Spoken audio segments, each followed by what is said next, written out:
All right, welcome back, everybody, to Eco Wealth Lab. Back again. We always try to take the crazy world of crypto and break it down and, make it feel a little bit more like you're just talking to a couple of your friends about digital coins and, blockchains and all that. Yeah. But before we jump into all the big news today, and there's a lot, we do have that little favor to ask. Oh, yeah, always. That subscribe button, the one that's just kind of sitting there. If you wouldn't mind giving it a click. Do it. It really lets us know that you appreciate us, trying to figure all this stuff out with you. Yeah, breaking it down. So you can be, eco-wealthy along with us. Eco-wealthy, exactly. Okay, so we've got a lot to cover today. We do, as of right now. We're looking at about lunchtime, April 8th, 2025, and it has been a whirlwind already. It has been busy. We've got some pretty major companies joining forces. Yeah, big moves. We've got some interesting regulatory shifts. Always. We've got new ways to invest popping up. That's good. Of course, the markets are doing their thing. They always are. And we've got a little bit of digital drama to keep things spicy. You gotta have it. So we've been, going through all the latest reports from our favorite sources, CoinDesk, Cointelegraph, the usual suspects. Sifting through it all. Trying to figure out what's really important for you all. What matters? So let's just dive right into a really big development that we saw. Let's do it. Ripple, the company behind XRP, they're making a really big move. Yeah, big splash. They're acquiring Hidden Road for a whopping $1.25 billion. $1.25 billion with a B. For those of you who aren't familiar, Hidden Road is a prime broker that's been working more and more in the crypto space. Yeah, so this is significant. So, I think a lot of people, when they hear $1.25 billion, they're like, whoa, okay, this is serious. This is not messing around. This is not, two buddies, in a basement somewhere coming up with a new coin. No, this is big time. This is like major players. This is signaling that the industry is maturing. Right. There's consolidation happening. Right. It feels like Ripple is really trying to position themselves to be even bigger. To be a bigger player, a bigger force. Especially in this whole area of prime brokerage. Yeah. Now, for anybody who's not, a financial expert. Right. Not everyone's a Wall Street wizard. When you think about a prime broker, think about those big investment funds, like the ones you see in the movies. Yeah, the ones with the fancy offices. Right. They don't handle their own money directly. They go to these prime brokers, and these guys are like the one-stop shop. They do it all. They handle everything from, securing the assets to lending money. Executing trades. To trades across all these different markets. All the things. So Ripple snatching up Hidden Road, to me, that says they really want to build that same kind of service. The same level of service. But specifically for institutions dealing with crypto. Crypto needs its grown-up services. Right, exactly. This is a sign of that. So, you've probably been hearing more and more about this whole idea of tokenization. Tokenization of everything. Which is basically taking things that aren't traditionally traded. Right. Real-world assets. Like real estate, like art. Putting them on the blockchain. And putting it on the blockchain and making it tradable. Exactly. So if you're a big financial institution and you're looking at all this stuff and you want to get involved, well, you need someone to handle all that for you. You need those grown-up services. Right. And Ripple, by getting Hidden Road. They're stepping right into that space. But they could be the ones that, are handling all of this for these big players. And this could be huge. Yeah. This could have a ripple effect, Chuckles, on the whole market. Oh, wow. Driving up liquidity. Nice. Maybe even pushing the development of even more sophisticated crypto services for institutions. All right. So big money is definitely making waves. Definitely. Let's talk about something that's causing a bit of a stir. A bit of controversy. Yeah, some potential shifts in how crypto is regulated here in the U.S. Always a hot topic. It seems like the Department of Justice, the DOJ, the big guys, they've decided to dismantle their crypto enforcement squad. What? That's pretty big. It sounds pretty significant. So what does that actually mean? So basically it means they're not going to be actively pursuing cases. Okay. Against crypto exchanges, mixers, offline wallets. So all those tools? Just based on the actions of the individuals using them? The end users. Yeah, so they're kind of taking a step back from directly policing the end users of these platforms. Interesting. So I think the big question on everybody's mind is, what does this mean for me? Right, for the average person. For the average person who's using crypto. Exactly. Does this suddenly mean anything goes? The Wild West all over again. Right. Well, not necessarily. Okay. So there are kind of two ways to look at this. Okay. Some people see this as a sign that, maybe the government's easing up a little bit. Like a more lenient approach? Yeah, maybe they're not going to be so aggressive about policing everyday crypto activity. Okay. This could be good news for people who really believe in decentralization and less government involvement. Right, more freedom. Exactly. But I imagine there's another side to this coin. There's always two sides. Right. So some people are worried that this could actually increase risks. Okay, how so? Well, if the DOJ is scaling back its enforcement, who's going to make sure that people aren't doing shady stuff? Right. There's a worry that this could make it easier for bad actors to basically slip through the cracks. So for the average person, it sounds like maybe you're less likely to get in trouble for just using a decentralized exchange or a privacy wallet. Probably. But it also puts more responsibility on those exchanges and on you as the user Right. to make sure you're not accidentally doing something illegal. You got to be careful. Right. It's interesting to think about the timing of this, too. Yeah, why now? Reports are saying this is happening while there are all these discussions going on about the future of U.S. crypto policy, especially after the recent presidential inauguration. New administration, new ideas. Right. So this could be part of a bigger shift A change in strategy. in how the government's approaching crypto overall. We'll have to wait and see. Okay, so lots to think about on the regulatory front. Oh, totally. Now let's switch gears and talk about some new ways to invest. Okay.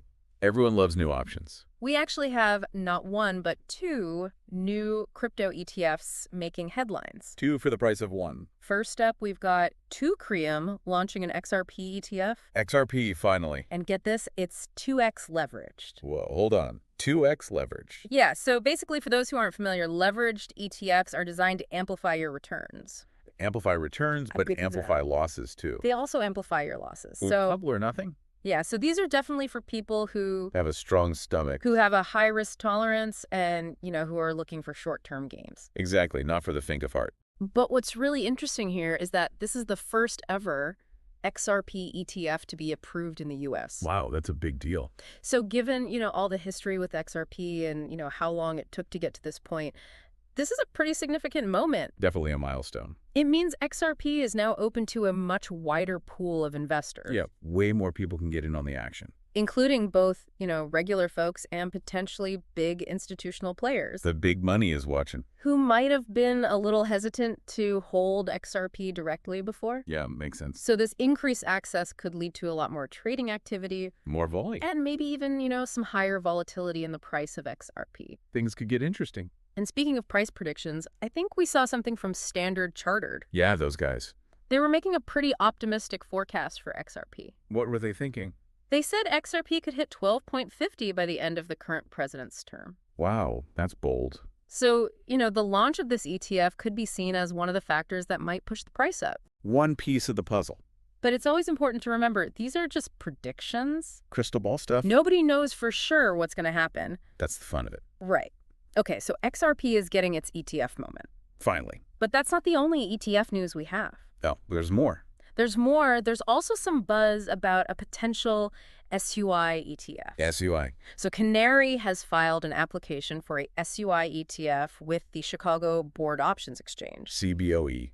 The big leagues. So for those who aren't as familiar with SUI, Right, what is SUI? it's a relatively new type of blockchain, Okay. kind of like Ethereum or Solana. It's a base layer. The foundation. But it's designed to handle a really high volume of transactions very quickly. Speed and scale. Yeah, so why is this a big deal? Right, why does the SUI ETF matter? It shows that institutional investors aren't just interested in the big names like Bitcoin and Ethereum. They're branching out. They're looking at these newer Layer 1 and Layer 2 protocols. The up-and-comers. The up-and-comers, the ones that are, trying to solve different problems in the blockchain space. Makes sense. So it seems like there's a growing appetite for more diverse crypto investment products. Beyond the usual suspects. And this trend of, more diverse crypto ETFs, Really? it really ties into that whole tokenization movement we were talking about earlier. It all connects. Because the more real-world assets and financial products that move onto the blockchain, the more demand there's going to be for different ways to invest in them. And ETFs are a real easy way to do that. And ETFs are a really easy way to do that. Especially for people who aren't comfortable, messing around with wallets and private keys. Exactly. They could just buy shares in an ETF through their regular brokerage account. Exactly. And, there are predictions out there that the market for tokenized assets could be worth almost $19 trillion by 2033. 19 trillion. That's almost impossible to imagine. It's hard to wrap your head around. So these ETFs, Yeah. it's kind of like the gateway for regular investors to get a piece of that action. All right, so we've got ETFs, we've got acquisitions. Lots of action. Definitely signs of a market that's maturing. Growing up. But let's not forget about good old-fashioned market movements. Always got to watch the charts. Bitcoin's been on a bit of a roller coaster lately. Bitcoin never sits still. It dipped below 75,000, Uh-oh. which, always makes people a little nervous. Heart palpitations. But then it bounced back pretty quickly, Resilience. almost to 80,000. Bitcoin's tough. So, it's just a reminder that volatility is still very much a part of the crypto landscape. Buckle up.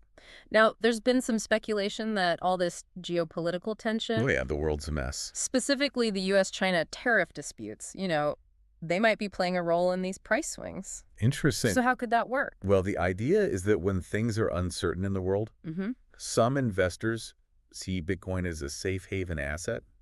Like digital gold. Exactly like gold. So when the stock market is freaking out because of, trade wars and things like that, People get scared, some of that money might flow into Bitcoin looking for safety. as a way to hedge against the risk. Makes sense. And that could be part of why we saw Bitcoin recover so quickly. It's a theory, It's a theory. but, it's still up for debate whether Bitcoin is really a reliable, safe haven. Right. It's not quite acting like gold just yet. Not quite. So while Bitcoin was doing its thing, we also saw some action in the stablecoin world. Stablecoin's always busy. Circle minted $250 million worth of USDC. 250 million on the Solana blockchain. Solana's getting popular. That's a lot of digital dollars entering circulation. It is. So what does this tell us? Well, it tells us there's a lot of demand for USDC on Solana, Okay. which means Yeah. there's a lot of activity happening on that blockchain. Especially in the DeFi space. Decentralized finance is booming. So more USDC on Solana basically means more fuel for all those lending platforms and decentralized exchanges. All those DeFi apps. And other DeFi applications running on Solana. The more the merrier. So stablecoins like USDC, they're kind of like the bridge The bridge between worlds. between the traditional financial system and the crypto world. Yeah. They help to keep things stable. Especially when the market's going crazy. Exactly, especially when Bitcoin's on a roller coaster. They're the steady ones. They're the steady ones. Okay, so we've covered the big corporate moves. Yeah. The regulatory landscape. New investment products. The market's doing its thing. Bitcoin's roller coaster ride. Now we have to touch on a topic that unfortunately never seems to go away. The dark side. Security concerns. Always a concern. THORChain, a decentralized cryptocurrency swap service. Oh yeah, I've heard of them. They've been in the news for some not so good reasons. What happened?